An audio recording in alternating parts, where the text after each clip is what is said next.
జగన్మోహన్ రెడ్డి టీటీడీకి డిక్లరేషన్ ఇచ్చి స్వామిని దర్శించుకోవాలన్నారు స్వామీజీలు. హిందువుల మనోభావాలు దెబ్బతీసిన జగన్ శ్రీవారి పట్ల తన నమ్మకం నిలుపుకోవాలని హితవు పలికారు కూటమి నేతలు. అన్యమతస్థులు స్వామిని దర్శించుకోవాలంటే డిక్లరేషన్ ఇవ్వాలన్నారు. మరింత సమాచారం మా కరెస్పాండెంట్ హరిబాబు అందిస్తారు.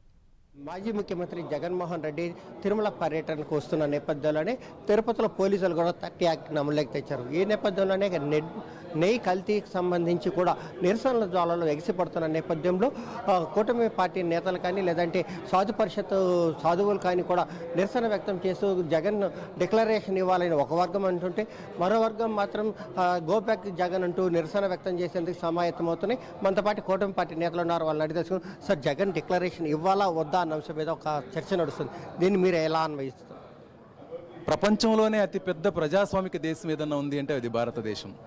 భారతదేశం కనుక మీరు చూశారు అంటే ఇది విభిన్న మతాల విభిన్న జాతుల సమ్మేళనం. ఇది ఇక్కడ నివసిస్తున్న ప్రతి భారతీయుడు వారి మతాన్ని గౌరవిస్తాడు, వారి మతాన్ని ప్రేమిస్తూ ఉంటారు, ఇతర మతాలని గౌరవిస్తూ ఉంటారు. భారతదేశం అనేది అతిపెద్ద ప్రజాస్వామ్య దేశంలో ఏదైతే మన రాజ్యాంగం ఉందో ఆ రాజ్యాంగానికి ప్రతి ఒక్కళ్ళు కట్టుబడి ఉండాలి. ఇక్కడ నివసించాలి అంటే రాజ్యాంగంలో ఉన్న రూల్స్ అండ్ రెగ్యులేషన్స్కి అనుగుణంగా మనం ఇక్కడ నివసించవలసి ఉంటుంది.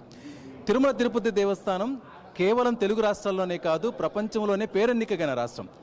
తిరుమల తిరుపతి దేవస్థానానికి ఒక ప్రత్యేకమైన చట్టం ఉంది. ఇక్కడ ఈ తిరుమల తిరుపతి దేవస్థానం వెంకటేశ్వర స్వామిని ఎవరైనా ఏ మతం వాళ్ళైనా దర్శనం చేసుకోవచ్చు, ఆయన ప్రార్థించవచ్చు. కాకపోతే తిరుమల తిరుపతి దేవస్థానం ప్రకారం, ఆ చట్టం ప్రకారం అన్య మతస్థులు ఎవరైనా స్వామిని దర్శించుకోవాలి అంటే మేము ఈ దేవుని పట్ల మాకు విశ్వాసం ఉంది అన్న ఒక డిక్లరేషన్ ఇవ్వాలి అని ఎప్పుడో చట్టంలో రాసి ఉంది. అలాంటి చట్టాన్ని ఎవరైనా ఫాలో అవ్వాల్సిందేనండి. ఇంతకుముందు సోనియా గాంధీ గారు వచ్చినప్పుడు నేను ఈ స్వామిని విశ్వసిస్తున్నాను అని డిక్లరేషన్ ఇచ్చిన తర్వాతనే దర్శనం చేసుకున్నారు. ఇది ఎవరికి అతీతం కాదండి. సామాన్యులకైనా విఐపీలకైనా ఎవరికైనా అతీతం కాదు. జగన్మోహన్ రెడ్డి అనే వ్యక్తి ఒక మోనార్కు. అతను ఏంటంటే నేను ఏది అనుకుంటే అదే చేసే మెంటాలిటీ అతనిది. ఏ రోజు కానీ గతంలో ముఖ్యమంత్రిగా ఉన్న చంద్రబాబు నాయుడు కానీ ఎవరైనా వచ్చినప్పుడు కుటుంబ సమేతంగా వచ్చి స్వామివారిని బ్రహ్మోత్సవాల్లో పాల్గొంటారు. కానీ ఏ రోజు కానీ ఇంతవరకు ఈ జగన్మోహన్ రెడ్డి కుటుంబ సమేతంగా బ్రహ్మోత్సవాలకు వచ్చిన పాపాన పోలేదు. ఆయనకేందంటే దేవుడు అంటే భక్తి లేదు, ఒక రకంగా నాస్తికుడు అతను. ఎన్నో రకాలుగా గతంలో మన వెంకటేశ్వర స్వామి మీద కిండలుగా జోకులుగా మాట్లాడిన వ్యక్తి జగన్మోహన్ రెడ్డి. ఈరోజు ఈ 5 ఏళ్ళు ఏమేమి పాపాలు చేయాలో వెంకటేశ్వర స్వామి కొండ మీద అన్నీ చేసి ఈరోజు నేను పతివ్రతుని అనే లెవెల్లో పెద్ద మనిషిలాగా ఈరోజు మళ్ళా ఏదో దాన్ని మసిపూసి మారేడుకాయ చేయడానికి ఈరోజు ప్రజల్లో పూర్తిగా వ్యతిరేకం వచ్చేసింది. జగన్మోహన్ రెడ్డి అసలు ప్రసాదాలకు ఉండే విలువల గురించే తెలియదు. ఎందుకంటే అతను అన్య మతస్థుడు కాబట్టి. ఇప్పుడు మనము ఇంతకుముందు వాళ్ళ అధికారంలో ఉండేటప్పుడు చూస్తున్నాం, ఇంట్లోనే గుడి సెట్టింగ్ వేసి మన ప్రసాదాలంతా కూడా నేల జార విడిచినటువంటి వ్యక్తిత్వం ఉండే అతను కాబట్టి అతనికి విలువల గురించి, ఆచారాల గురించి, అలాగే సనాతన ధర్మం గురించి ఏమాత్రం తెలీదు. అలాగే సనాతన ధర్మము పుట్టినప్పుడు ఏ మతము లేదు, ఏ కులము లేదు. ప్రతి ఒక్కరూ భారతీయతను ప్రేమించే ప్రతి ఒక్కరు కూడా సనాతన ధర్మాన్ని, దాని యొక్క విలువల్ని, ఆచారాలని ఖచ్చితంగా పాటించాలి. ఈరోజు ఈయన ప్రతిపక్ష హోదా కూడా లేదు జగన్మోహన్ రెడ్డికి. కేవలం పులివెందుల ఎమ్మెల్యే. ఏ హోదాతో మీరు ఈరోజు తిరుమల రావాలనుకుంటా అన్నారు?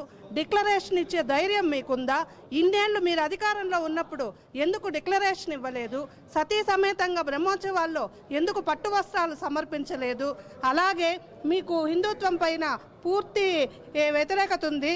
మీరు ఆ వ్యతిరేకతని ఇలాగ రెచ్చగొట్టడానికి, ప్రజల్లో ఏదో మత విద్వేషాలను రెచ్చగొట్టడానికే ఈరోజు మీరు ఈ స్టెప్ తీసుకున్నారని మేము భావిస్తూ ఉన్నాము. ఇప్పుడు స్వామి గారికి అందించే పథకాలు ఏమన్నా జగన్మోహన్ రెడ్డి గారి పాకెట్ మనీలో నుంచో, కరుణాకర్ రెడ్డి గారు, వైవి సుబ్బారెడ్డి గారి పాకెట్ మనీ నుంచో తీసి ఇచ్చారా? స్వామి వారికి భక్తులు స్వీకరించిన కానుకలు తీసుకొని మీరు ఇంప్లిమెంట్ చేసి ఉంటారు. దానికి ప్రభుత్వానికి ఏం సంబంధం? ఇక్కడ మేము మాట్లాడుతున్న ఇష్యూ ఏంటి? లడ్ల కలుషితం అయ్యాయి, అది మీ గవర్నెన్స్లో జరిగింది. మీరెవరైతే ఏర్పాటు చేశారో మీ కుటుంబ సభ్యులు మా మతాన్ని గౌరవించకుండా ఇతర మతాలని గౌరవించాల్సిన బాధ్యత కూడా తెలియని వ్యక్తులుగా మీరున్న వాళ్ళు, బైబిల్ పట్టుకొని తిరిగే వాళ్ళు, మీరు వెళ్ళి అక్కడ చైర్మన్లుగా ఉంటూ ఈరోజు అక్కడ ఒక తప్పు జరిగితే కనీసం ఇంత కూడా మీకు ఆ బాధ కానీ ఇది కానీ లేకోకుండా మళ్ళీ